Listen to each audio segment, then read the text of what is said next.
Welcome back. We now come into the middle of the 500s BC in the Archaic Age, and we now confront the purpose of this class, our first major example of what is referred to as a tyranny run by a leader named Tyrannos. Now, obviously, we have the word tyranny in English, but it means something quite different from the way the Greeks used the word. So a tyranny in the ancient Greek world was not, in fact, a despotic, awful leader the way that we tend to think of it today. A tyrannos simply meant a leader who had come into power by some extra legal means. That would mean that he did not come in through heredity, inheriting a position from his family. He did not get elected. He was not in any other means appointed or put into office in some regular way. Instead, essentially, his rule ends up replacing or supplanting a prior form of government. Although it might sound rather violent and disruptive that this would happen, and often it was, the tyrant himself wouldn't necessarily be a poor ruler as a consequence. And in fact, the one that we're about to discuss, Pisistratus, was actually a very effective ruler of Athens. But there were some tyrants indeed who could turn out to be autocratic the way that we tend to think of it. And in time, the position of tyranny became quite suspect in the ancient Greek world. And by the time you come to the philosophical period in the 4th century BC with Plato and Aristotle, most notably, tyranny had come to be regarded with completely negative connotations, with deep suspicion that an autocratic ruler of this nature was in fact a danger to the society that he would be in charge of. But for right now, we're going to focus again on the 5th century BC with the tyrant Pisistratus and his two sons Hippias and Hipparchus. So beginning with Pisistratus, it's important to understand if you look at your map and see where Athens is geographically within Attica, that although the area might look relatively small, there is actually quite a diverse topography in Attica, maybe more so than might be evident on the map. The area near Athens, and especially down to the coast where the island of Salamis is coastal and fairly flat plain land. But as you go further north, you come pretty closely into highlands and mountainous terrain. So there's quite a distinct difference between Attic dwellers who live relatively close to the Athenian polis and Attic dwellers who live much further away. Obviously, anybody who lived further away from the polis would be at a disadvantage attempting to come down to the polis in order to check in on any kind of city business. They would probably be relatively unlikely to be able to make that trip. Also, the further away from the polis one got, chances are the less educated anybody out there would be, and therefore would be, again, less informed about what was happening in the polis itself. So there were gradually three factions that developed politically in Athens in the years after Solon. The three factions represented three portions of the Attic population layout. There was a faction representing the coast, a faction representing the plain, which means inland but still fairly close to Athens, and a faction representing hills or mountains much further away from Athens. And Pisistratus realized that if he wanted to get into power, and this came about in the year 560 BC, Pisistratus realized that he could represent the not the plain people, the hills people, the mountain people, against the plain and the coastal representatives. And if he could do so, essentially, he would represent a disaffected portion of the Attic population. And often that's what spawns tyranny, is when you have a disaffected portion of the populace that makes the city of Athens or any city go through an upheaval in its government. So Pisistratus represented that portion against two other rivals representing the others. And in time, in 560 BC, Pisistratus was able to very briefly get into control and become tyrant of Athens. But then his two rivals teamed up and managed to force him out of office. So he went into exile.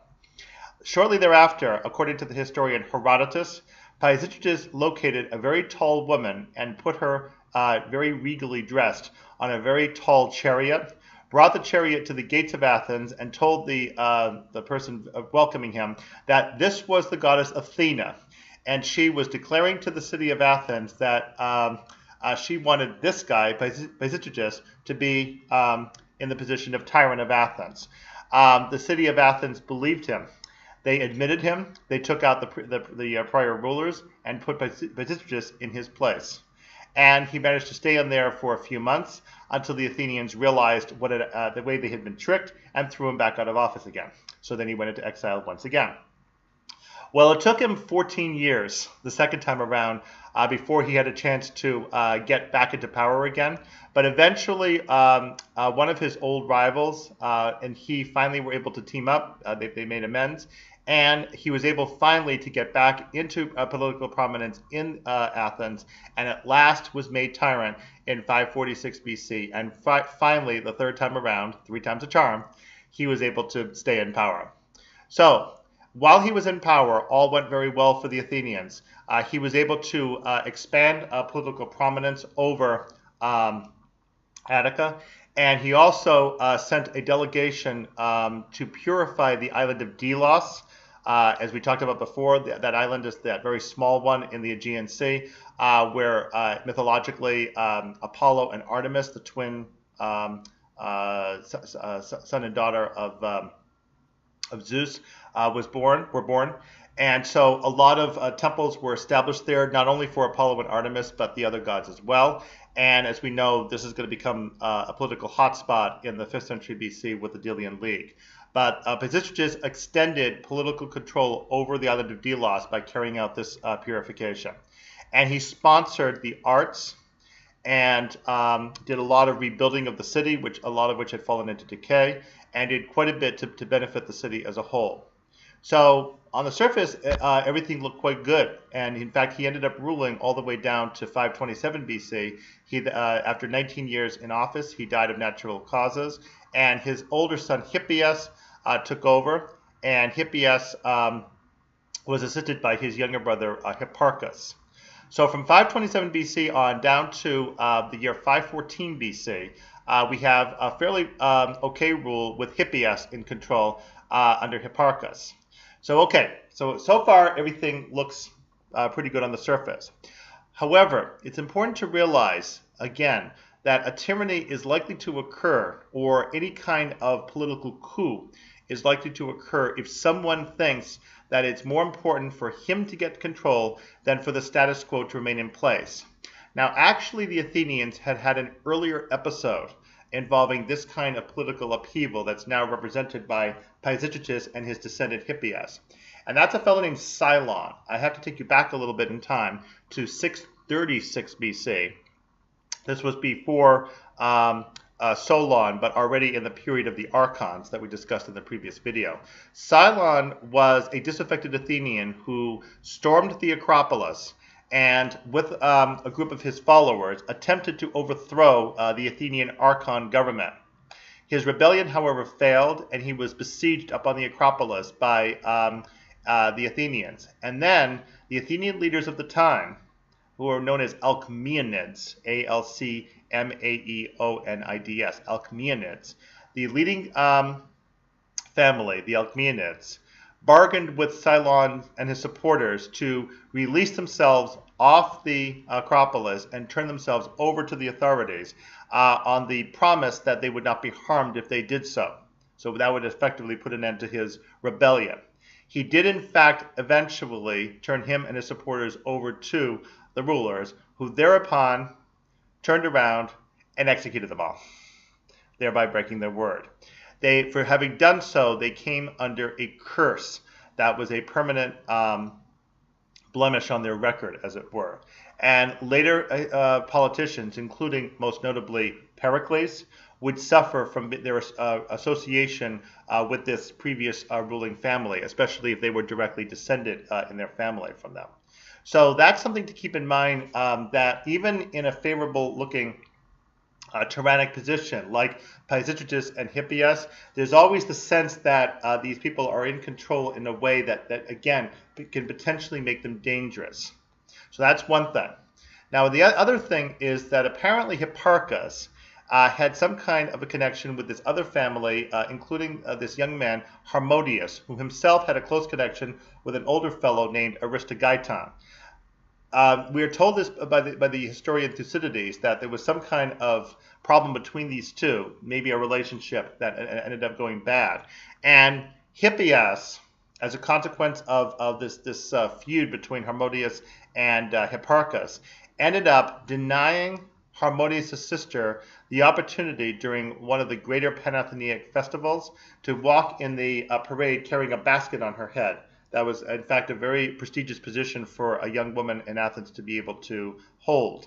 That ended up creating a falling out here.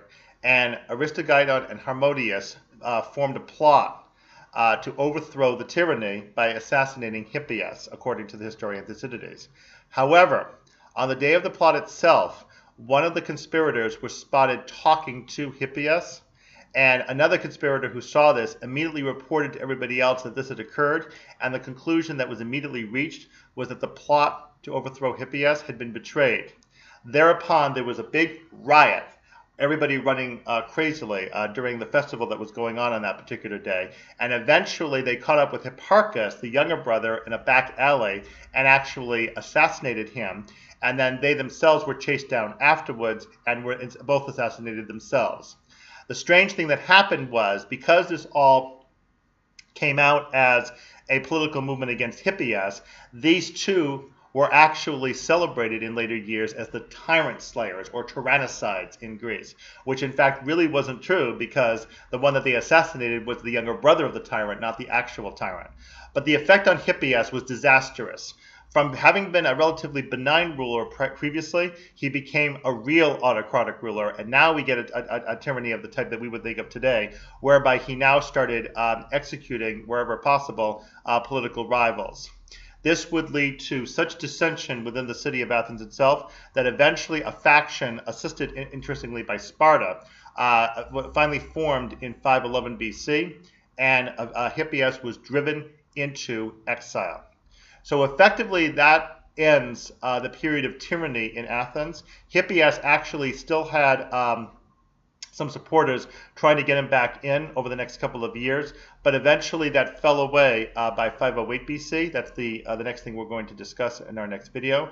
And the whole period of unrest would eventually give way to the foundation of the new democracy. So it took this period of unrest to eventually get us to the democracy within which ancient comedy in Athens is going to be performed. Okay, in our next video, we will turn to the next stage of Athenian history that concludes the Archaic Age, except for the Persian Wars, and begins to foreshadow the coming of the Classical Age. We will see you next video.